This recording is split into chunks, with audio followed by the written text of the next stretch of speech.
नमस्कार, मी भाऊ तोरसेकर. तुम्ही बघत आहात प्रतिपक्ष. नमस्कार, मी भाऊ तोरसेकर. तुम्ही बघत आहात प्रतिपक्ष. मित्रांनो, कधीकधी पक्षाचा म्होरक्या जो असतो तोच पक्षाचा कसा सत्यानाश करतो किंवा एक चांगला पक्ष, मोठा पक्ष, यशस्वी पक्ष जमीनदोस्त करून टाकतो, याची अनेक उदाहरणं गेल्या 10-12 वर्षात आपण सातत्याने बघत आलेलो आहोत. म्हणजे तुमचे चंद्रबाबू नायडू असतील, त्यांनी आपल्या सासऱ्यांनी स्थापन केलेला आणि आंध्र प्रदेशात सत्तेवर आणलेला तेलुगू देसम नावाचा प्रादेशिक पक्ष आपल्या अहंकाराच्या आहारी जाऊन कसा जमीनदोस्त करून टाकला, हे गेल्या 10 वर्षात आपण बघितलेलं आहे. खरं 10 वर्ष नाही, चंद्रबाबूंच्या बाबतीत म्हटलं तर जवळजवळ 20-25 वर्ष ते असंच आपण न स्थापन केलेला पक्ष नुसता चालवू शकले नाहीत, तर खतम करून टाकून दिलेलं आहे त्याने.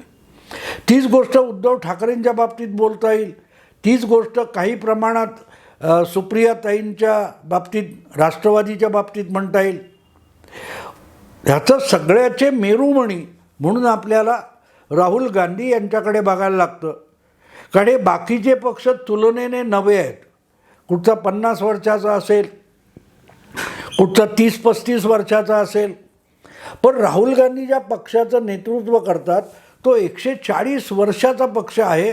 ब्रिटिश काळापासून जी संघटना देशाच्या स्वातंत्र्यासाठी लढली आणि देशाचं स्वातंत्र्य मिळवण्यासाठी जे लहान मोठ्या प्रमाणावर देशाच्या कानाकोपऱ्यात कार्यरत असलेले लोक होते, ज्यांनी आशेने ज्या संघटनेकडे एक राष्ट्रीय नेतृत्व म्हणून बघितलं आणि काँग्रेस चळवळीशी लहान मोठे गट जोडले गेले, त्याला आजची काँग्रेस म्हणतात. राहुल गांधी किंवा त्यांच्या कुटुंबाने हा पक्ष, परिवाराने हा पक्ष स्थापन केला नाही किंवा चालवला नाही.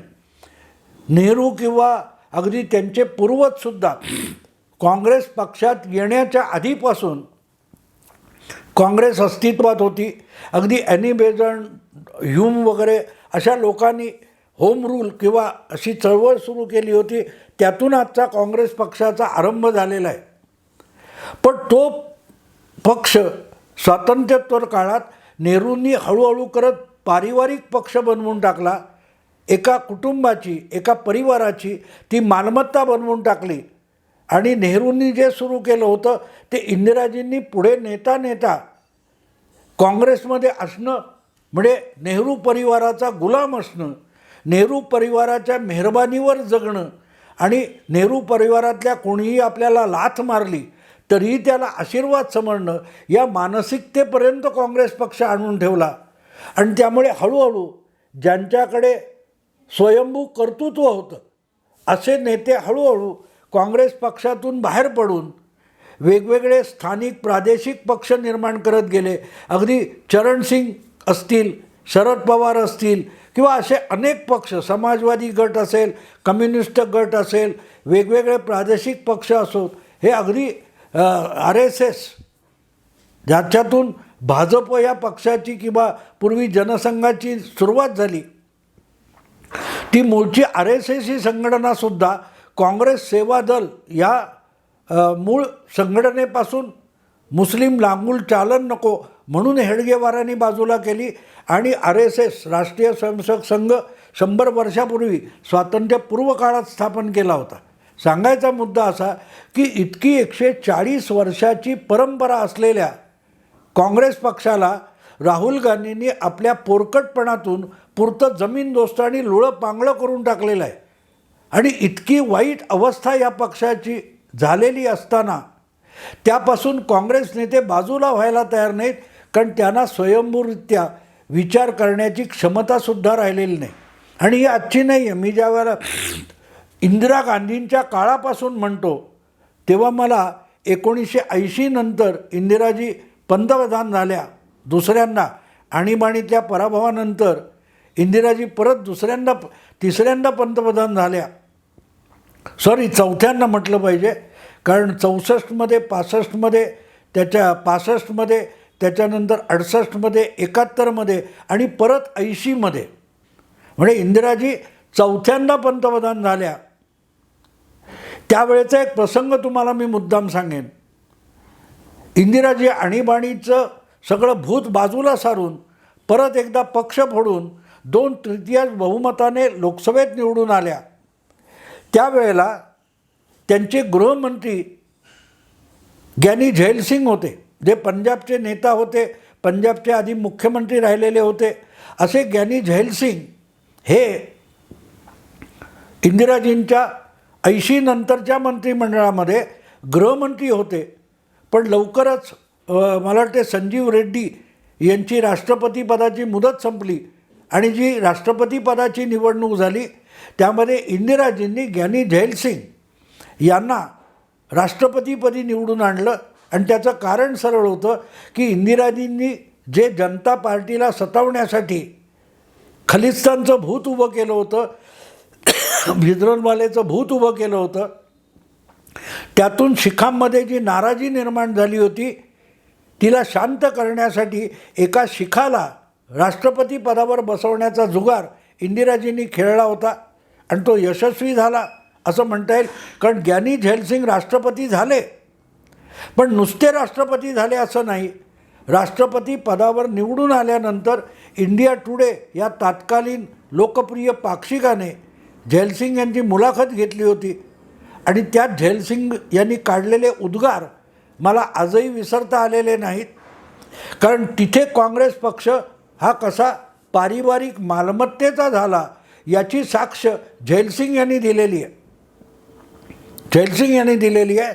कारण झैल सिंग ती मुलाखत देताना म्हणाले की नेहरू परिवाराने आपल्या घरी झाडू मारायला बोलवलं तरीही मी तो माझा अभिमानच आणि स्वाभिमान समजेन, माझा सन्मान समजेन.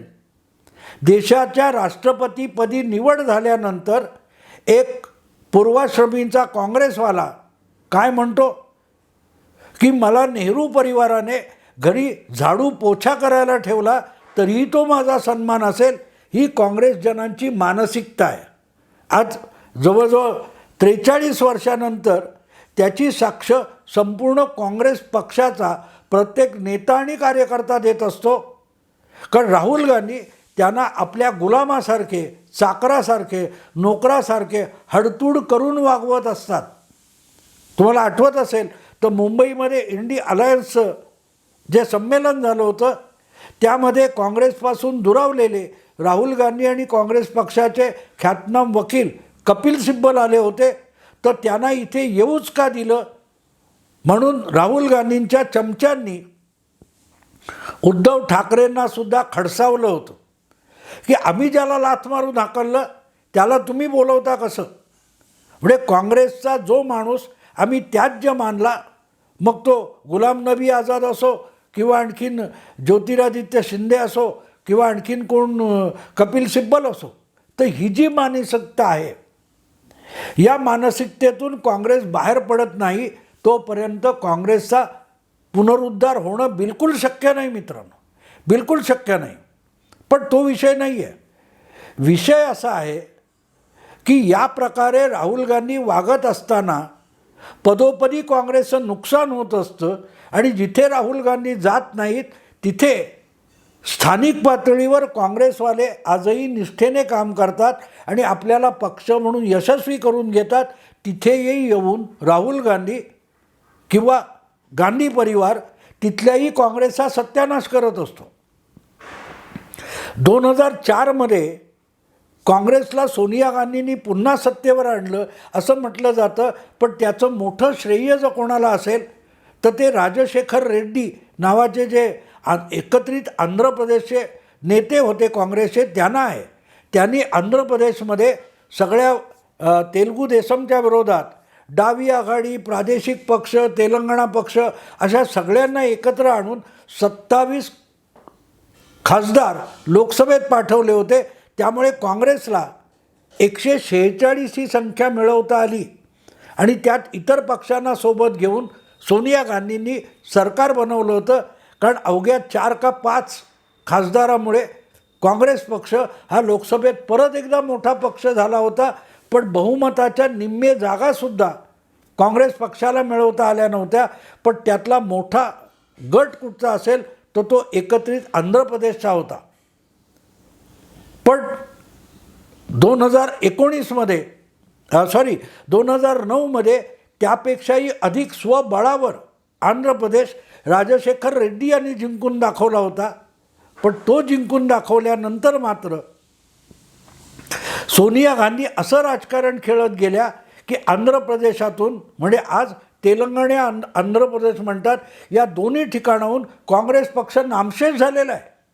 तेव्हा काँग्रेस पक्षाने गांधी परिवाराला काय दिलं याचा जेव्हा आपण विचार करतो तेव्हा गांधी परिवाराने काँग्रेस पक्षाला काय दिलं याचाही उलटा विचार होणं आवश्यक आहे. प्रामुख्याने सोनिया गांधी आणि त्यांच्या दोन्ही मुलांनी काँग्रेस पक्षाचा विचका करून टाकला. ही त्यांची सगळ्यात मोठी काँग्रेस पक्षाला दिलेली भेट आहे, हे विसरता कामा नये. आणि आज अशी आता गेल्या महाराष्ट्रातल्या 4 वर्षापूर्वी झालेल्या विधानसभा निवडणुकीची आठवण करून बघा. राहुल गांधी, प्रियंका गांधी किंवा सोनिया गांधी यापैकी एकही जण महाराष्ट्रात काँग्रेसच्या विधानसभा प्रचारासाठी आलेला नव्हता. राहुल गांधी एकदाच आले, ते नांदेड जिल्ह्यापुरते आले. तिथे 2 सभा घेऊन त्यांनी काढता पाय घेतला. त्याचीच पुनरावृत्ती 2021मध्ये बंगालमध्ये झाली. बंगालमध्ये राहुल गांधी मोठे वाजत गाजत प्रचाराला गेले. पण त्या कुठच्या नक्षलवाडी या एका मतदारसंघात एक प्रचारसभा घेतली आणि करोना असल्यामुळे असा प्रचार होता कामा नये असं ठरवून परत माघारी गेले. म्हणजे प्रत्येक ठिकाणी राहुल गांधी प्रचाराला गेले नाहीत. पण ज्या वेळेला स्वबळावर स्थानिक पातळीवर कार्यकर्ते काम करतात आणि निवडून येतात त्यांच्यावर अधिकार गाजवायला मात्र नेहरू गांधी परिवार पुढे असतो. महाराष्ट्रात कसेबसे 44 आमदार हे काँग्रेसच्या स्थानिक नेत्यांनी स्वतःला निवडून आणलं. पण जेव्हा त्या 44 आमदारांच्या बळावर राज्यसभेचा खासदार निवडायचा होता तेव्हा मात्र सोनिया गांधींनी कोण तो प्रताप गडिया नावाचा उत्तर प्रदेशचा माणूस हा महाराष्ट्राच्या बोकांडी मारला आणि तो खासदार झाला. म्हणजे आमदार निवडून आणण्यासाठी नेहरू गांधी परिवार कुठलीही मेहनत घेत नाही. पण निवडून आलेले आमदार असतात त्याच्या बळावर राज्यसभेच्या जागा निवडायच्या तेव्हा कधी चिदंबरम कधी तो प्रताप गडिया हा बोकांडी मारला जातो. मुद्दा इतकाच आहे मित्रांनो की या राहुल गांधींचा त्रास आता हळूहळू काँग्रेसचे स्थानिक पातळीवरचे नेते बोलून दाखवायला लागलेत, कृतीतून दाखवायला लागलेले आहेत. राहुल गांधींचा अलीकडच्या काळातला आवडता छंद काय असेल तर उठता बसता गौतम अदानी किंवा उद्योगपती अदानी यांना शिवीगाळ करणं. पण याच अदानींना 3 विधानसभा निवडणुका होत आहेत.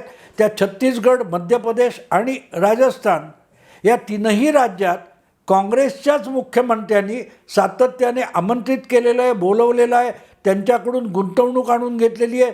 किंबहुना निवडणुकीसाठी सुद्धा गौतम अदानींकडून काँग्रेससाठी पैसा मिळावा अशी काहीतरी व्यवस्था ह्या कमलनाथ माजी मुख्यमंत्री तुमचे बघेल आहेत छत्तीसगडचे किंवा गेहलोत राजस्थानचे यांनी केलेली आहे.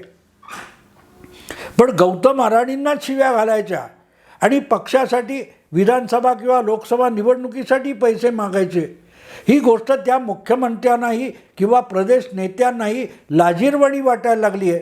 आणि त्यामुळे त्यांनी स्पष्टपणे राहुल गांधी प्रचाराला येऊ नयेत आपल्या राज्यात यासाठी प्रयत्न केलेले दिसतात. म्हणजे मी तर ऐकलं की मध्य प्रदेशमध्ये कृपा करून राहुल गांधींना पाठवू नका, प्रियंका वड्रांना पाठवा अशी कमलनाथ यांनी मागणी केल्याची बातमी मला ऐकायला मिळाली. मी जेव्हा जयपूरला राजस्थानच्या त्या जयपूर डायलॉग कार्यक्रमासाठी गेलो होतो तिथे भेटलेल्या पत्रकारांनी सांगितलं राजस्थान असो किंवा मध्य प्रदेश असो दोन्ही ठिकाणी काँग्रेसचे अनेक उमेदवार आणि स्थानिक नेते हात जोडून सोनिया गांधींना आणि मल्लिकार्जुन खरगेंना विनंती करतात की बाबा आमच्याकडे राहुल गांधींना प्रचाराला पाठवू नका, कारण राहुल गांधी आले तर आमच्या मेहनतीवर इतकं पाणी टाकतील की आम्ही जे निवडून येऊ शकतो आपल्या बळावर ते पण आम्हाला अशक्य होईल. कशी परिस्थिती आली आहे बघा, कशी परिस्थिती आली आहे. आणि गोष्ट साधी सरळ आहे मित्रांनो. तुम्ही ज्या उद्योगपतीला अकारण रोजच्या रोज मोदींच्या निकटवर्ती म्हणून शिवराळपणा करत असाल, त्यांच्यावर खोटे नोटे आरोप करत असाल, तर त्या उद्योगपतीने तुमच्या पक्षाला मदत कशाला करायची? कमलनाथ किंवा कोणते बघेल असतील किंवा गेहलोत असतील किंवा महाराष्ट्रात शरद पवार किंवा नाना पटोले असतील, यांनासुद्धा अदानी मदत करू शकतात. आणि ते उद्योगपती आहेत. उद्योगपती आणि व्यापारी हा आपली गुंतवणूक सगळ्या पक्षात करत असतो. न जाणो उद्या कुठला पक्ष सत्तेत येईल तेव्हा कुठल्याही राजकीय पक्षाशी वैरभावना पत्करणं हे उद्योगपतीला आणि व्यापाऱ्याला परवडणारं नसतं. त्यामुळे अदानी भरे मोदींच्या काळात मोठे झाले असतील किंवा भारतीय जनता पक्षाचे निकटवर्तीय दिसत असतील, तरी ते सुद्धा आडमार्गाने किंवा अपरोक्ष इतर पक्षांनाही मदत करत असतात. आणि म्हणूनच राहुल गांधींची किती हौस असेल किंवा त्यांना अदानींना शिव्या घालायला आवडत असतील, तरी त्यामुळे काँग्रेस पक्षाच्या आर्थिक नाड्या आखडल्या गेलेल्या आहेत. आत्ता आणखीन एक बातमी मी थोड्या वेळापूर्वी वाचली की काँग्रेस पक्षाचं दिल्लीतलं जे मुख्यालय आहे तिथे जे काय 100-150 वगैरे कर्मचारी काम करतात, त्यांना गेल्या कित्येक महिन्यापासून पगार मिळू शकलेला नाही. अगदी मुंबईतलं टिळक भवन आहे किंवा आणखीन कुठे कुठे काँग्रेस पक्षाची कार्यालय आहेत, तिथे जे कर्मचारी म्हणून काम करतात, कार्यकर्ते पदाधिकारी बाजूला ठेवा, कार्यकर्ते म्हणून नाही तर कर्मचारी म्हणून काम करतात, त्यांना रितसर पगार द्यावा लागतो आणि तो पगार द्यायलासुद्धा पैसे नाहीत. अशी काँग्रेसची दुर्दशा आहे.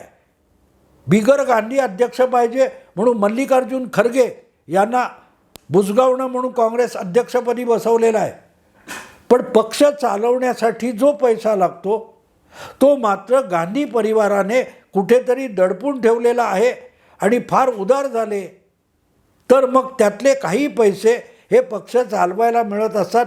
पण निवडणुका लढवायची वेळ आली की सगळ्या स्थानिक पातळीवरच्या नेत्यांना आपला निधी उभारावा लागतो.